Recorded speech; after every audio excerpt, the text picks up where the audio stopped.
Magandang araw mga kabansa.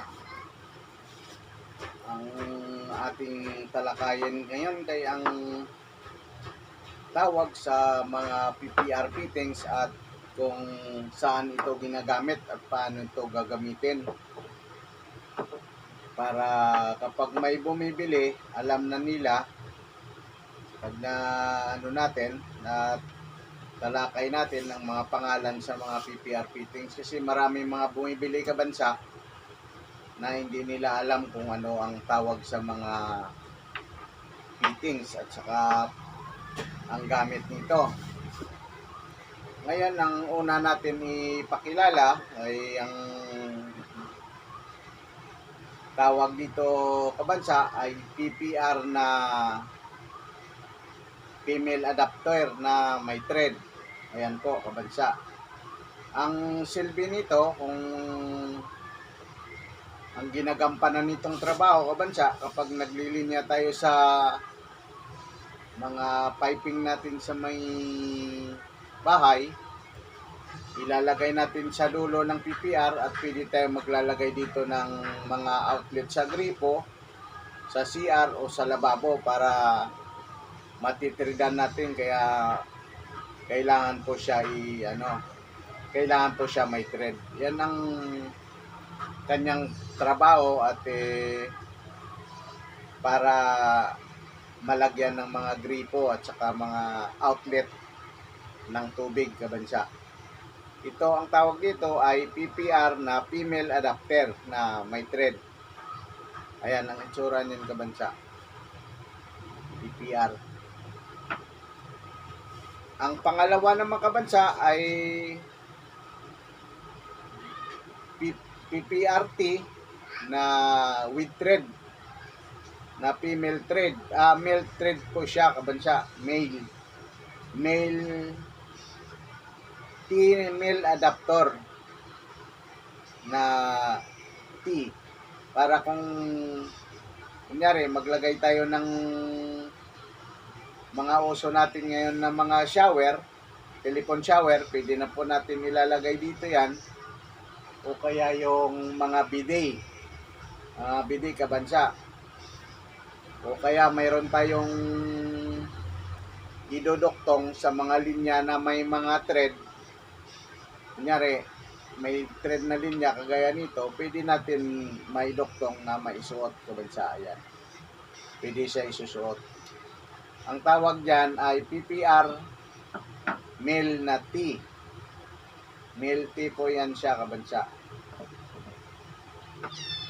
Ito naman ay tawag dito ay female T kabansa. PPR na female T. Ang silbi naman po nito, ang trabaho nito ay kunyari ay ang waterline natin diretso, kabilaan diretso po siya. Pwede natin dito gawin naman siya mag-outlet po tayo o either gripo o outlet ng mga tubig. Pwede po tayo dito at saka madugtong natin siya may mga thread din po kabansa.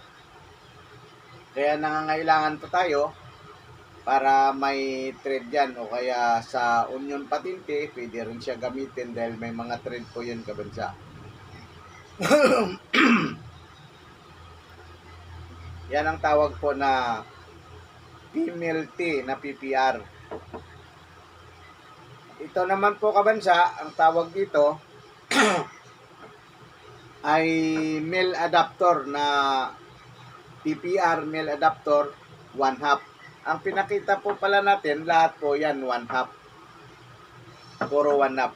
Pero mayroon din po tayo dyan makukuha na 3/4 ang sukat. Pero madalang lang po kasi nagagamit ng mga 3/4 na panglinya sa loob ng bahay. Karamihan kasi ang 3/4 sa labas lang po.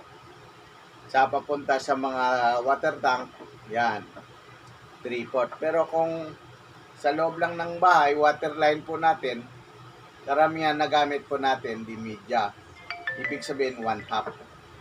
1/2 media po kabansa. Tapos may makikita po natin, mayroon naman tayo na PPR T po naman yan siya. T. PPRT. Ang silbi po nito para kapag salasalabat din siya, diretso, nagtiti siya, yan po ang gamit nito. Kung sa gilid, tapos diretso, tapos kailangan natin may line din sa gitna, kailangan natin ng T.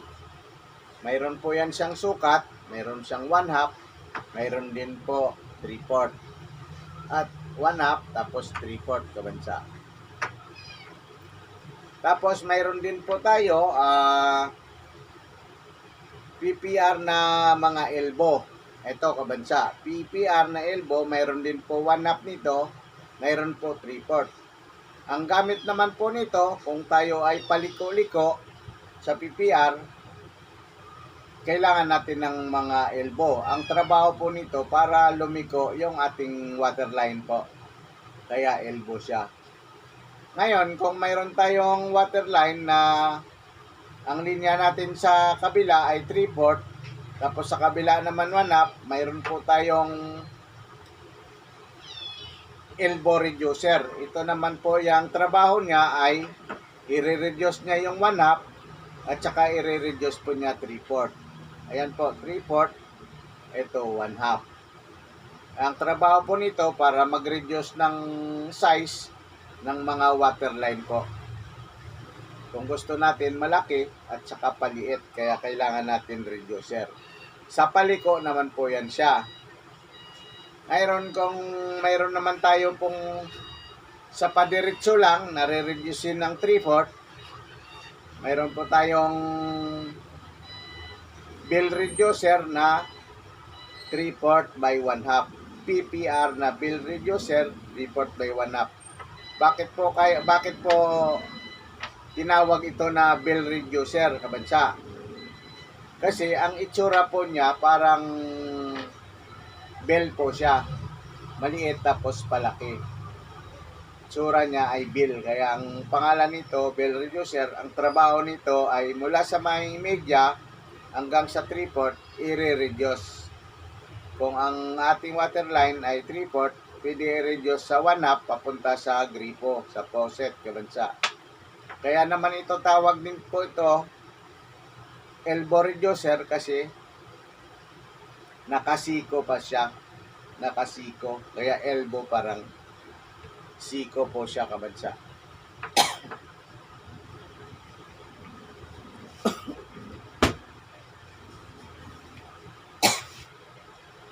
Ngayon, kung ang ating water pipe naman po kabansa ay mga mahaba, kailangan natin pong duduktungan. Mayroon po tayong tinatawag na kapag padiretso lang po ay siya'y coupling. Coupling po yan kabansa. Coupling. Ito yung tinatawag nating reducer kanina. Ang tawag din po dito, maraming tawag dito, mayroong PPR na bell reducer, mayroon din PPR na coupling reducer. Ayan po ang mga tawagan dito kabansa kapag ikaw ay bumili sa mga hardware store. Kaya kapag iba na nagtatanong, pag hindi alam, basta lang sila nagsasabi na pagbilan na lang ng reducer na basta reducer ang sinasabi. Ay marami pong reducer. Mayroon pong elbow reducer, mayroon pong coupling reducer, at saka mayroon din po yan siyang T-reducer. Kaya kung ano ang itsura niya kabansa, kapag nagbili po kayo ng reducer, ang sasabihin nyo kung ano itsura niya, kung liter na reducer, kung liter T, liter na elbow, L, o kaya coupling reducer. Yan ang mga kabansa, mga tinatawag na may design siya tapos may reduce. Yan mga reducer niyan. Elbow reducer, T-reducer, coupling reducer, kaya bill reducer.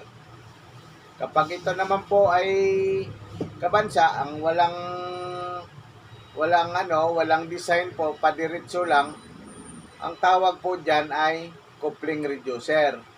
So, ang mga sukat mo niyan, kabansa, mayroong 1/2, mayroong 3/4, mayroon din pong 1 na size. Kahit sa mga gantong klase kabansa, marami din ton 1/2, mayroon din 3/4, mayroon din po 1. Pero ang pinakasilabol lang niyan, bestseller po niya kabansa, 3/4 lang at saka 1/2. Yan kabansa. Ito naman, tawag dito po ay kupling na pangpapadiretso lang po yan kabansa. Pangdugtong sa mga waterline, ibig sabihin ng waterline, yung mga tubo niya kabansa. Mga tubo na padiretso lang. Tapos, ang tawag naman dito po, kunyari ito ay cup, PPR cup, mayroong 1/2, mayroong 3/4, mayroong 1. Mayroon din po itong PPR na plug. Wala tayong nakalagay dito eh. Tayo pa tayo sa labas para kumuha. Hindi kumpleto yung dala natin kabansa. Ang tinatawag ng PPR cup, ito ang trabaho nito ay isasara po niya yung mga waterline natin. Sara natin ganyan. Ngayon, kung may thread naman po siya, ang isasara natin sa waterline, ang tawag naman ton PPR na plug. May thread po yun siya sa labas para isusuot. Parang ganito po yun, PPR plug na isasara po siya. Pero nakasara lang po yan siya. Pero plug, hindi yung ganito na tipo ito. Wala po kasi dito, kaya hindi natin na ipakita, ay wala tayong dala. So, ayan lang kabansa, ang ating pinakita, yung tip natin at mga pangalan sa mga PPR fittings. Kasi marami pong mga namimili po sa hardware na yung iba hindi pa po alam nila kung ano ang mga pangalan ng mga fittings. Kaya atin pong tinatalakay at pinapaliwanag kung saan po ba ginagamit yung mga ganyan bagay, kung anong trabaho nila sa ating pang araw-araw na buhay sa loob ng bahay sa mga waterline. Kasi yon naman yung ano natin, mga pang plumbing, pang tubiro, yung ating mga tinuturo para ang mga bawat isa sa atin ay pwede naman na magawa ng sarili nila sa bahay para medyo makatipid. Binibigyan lang natin ng tip kung anong mga pangalan ng kailanganin at saka kung paano gamitin. Yan lang ang ating vlog ngayong araw kabansa. Paki-like and subscribe na lang po ang ating channel, Lupin Estranero. Paki-share na lang po natin para marami din man tayo matulungan na hindi pa alam yung kung anong mga pangalan ng tinatalakay natin kabansa. So, ang mga hindi nakasubscribe dyan, paki-subscribe na lang po ang ating channel para mayroon naman tayong makatulong sa ibang tao na malalaman nila ang ating ginagawa, na nagpapaliwanag tayo kung anong mga paninda na pwede natin mabibili na pangangailangan natin sa ating bahay. Yan lang kabansa at maraming salamat sa walang sawang pagsubaybay sa ating vlog. Thank you and bye-bye!